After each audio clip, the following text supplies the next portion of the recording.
اکثر یہ سوال ذہن میں آتا ہے کہ زبانیں آخر کام کیسے کرتی ہیں؟ مطلب ہمارے خیالات کو لفظوں میں ڈھالنے کا طریقہ کیا ہے؟ آج ہم ایک بہت ہی دلچسپ موازنہ کرنے جا رہے ہیں، انگریزی اور عربی گرامر کا۔ ہم دیکھیں گے کہ یہ دو بڑی زبانیں اپنے جملوں کی بنیادیں کتنی الگ طرح سے رکھتی ہیں۔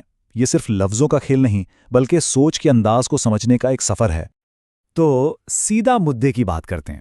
سوال یہ ہے کہ انگریزی گرامر میں تو 8 پارٹس آف سپیچ ہیں، لیکن عربی میں صرف 3۔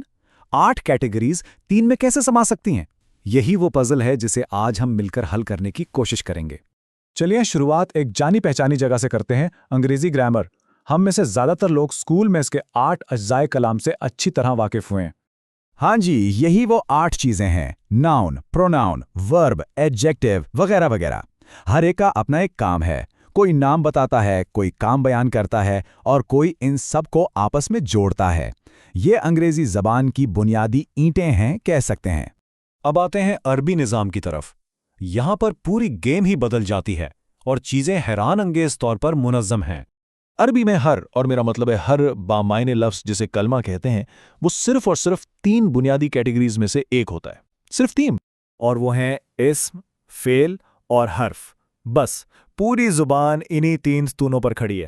تو سوال پھر وہی ہے کہ 8 کیٹیگریز 3 میں کیسے فٹ ہو گئیں؟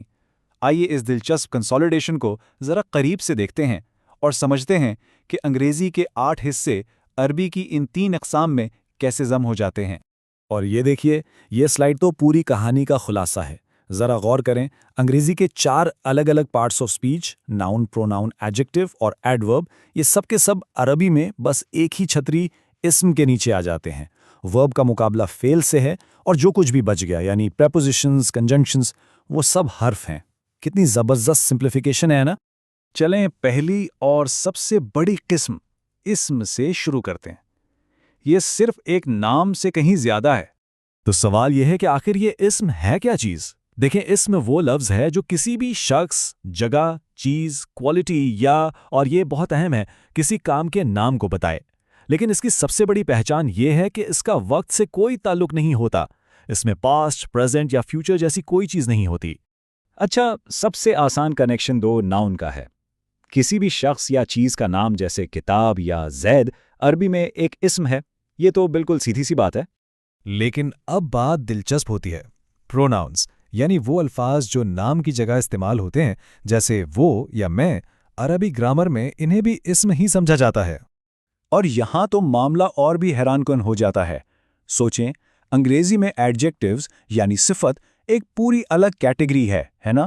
لیکن عربی میں خوبصورت یا بڑا جیسے لفظ جو کسی کی کوالٹی بتاتے ہیں، وہ بھی اسم ہی ہیں۔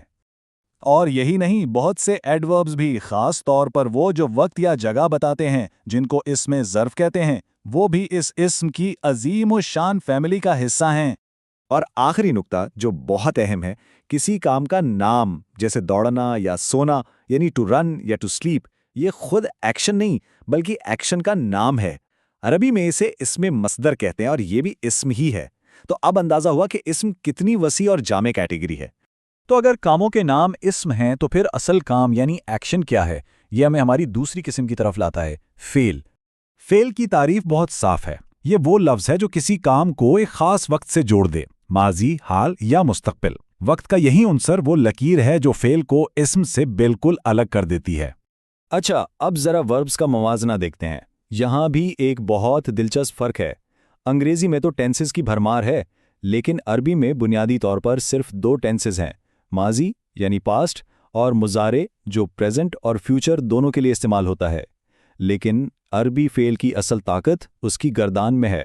مطلب ہر ورب کی 14 الگ الگ شکلیں ہوتی ہیں۔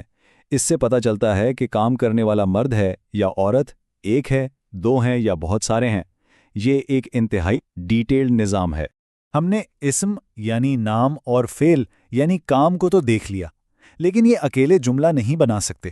انہیں جوڑنے کے لیے ہمیں اپنی آخری قسم کی ضرورت ہے، حرف۔ یہ وہ گوند ہے جو زبان کو جوڑ کر رکھتی ہے۔ حرف کی تعریف بہت ہی سادہ ہے۔ یہ وہ کلمہ ہے جس کا اکیلے میں کوئی مکمل مطلب نہیں ہوتا۔ اسے سمجھنے کے لیے اسے کسی اسم یا فعل کے ساتھ ملانا ہی پڑتا ہے۔ تو انگریزی کے کون سے الفاظ حرف ہوئے؟ پریپوزیشنز جیسے میں، پر، کنجنکشنز جیسے اور یا، یہاں تک کہ انٹرجیکشنز جیسے اے یا آہ بھی اسی کیٹیگری میں آتے ہیں۔ اور انگریزی آرٹیکلز کا جو تصور ہے وہ بھی عربی میں حرفی علامات جیسے ال کے ذریعے پورا کیا جاتا ہے۔ تو اب ہم نے یہ دیکھ لیا کہ کس طرح انگریزی کے 8 حصے عربی کی صرف 3 اقسام میں سما جاتے ہیں۔ اس سے ایک بہت ہی منظم نظام کی تصویر سامنے آتی ہے۔ جیسا کہ اس تحقیق کا خلاصہ ہے، عربی کا نظام انگریزی کے مقابلے میں زیادہ منظم اور جامع ہے۔ اس کا سیدھا سا مطلب یہ ہے کہ اگر آپ نے ان 3 بنیادی چیزوں اسم، فعل، حرف اور ان کے آپس کے رشتے کو سمجھ لیا تو گویا آپ نے پوری زبان کی بنیاد کو پکڑ لیا۔ یہ ایسا ہے جیسے چند اصولوں سے پوری ایک کائنات بنا دی گئی ہو۔ اور یہاں آ کر ہم اپنے آخری سوال تک پہنچتے ہیں۔ یہ جو بنیادی فرق ہم نے سمجھا ہے، یہ فرق قرآن کو گہرائی سے سمجھنے کی طرف پہلا قدم کیسے بن سکتا ہے؟ یہ ایک ایسی سوچ ہے جس کے ساتھ ہم آج کی گفتگو ختم کرتے ہیں، کیونکہ اکثر زبان کی ساخت کو سمجھنا ہی اس کے پیغام کی روح تک پہنچنے کی چابی ہوتا ہے۔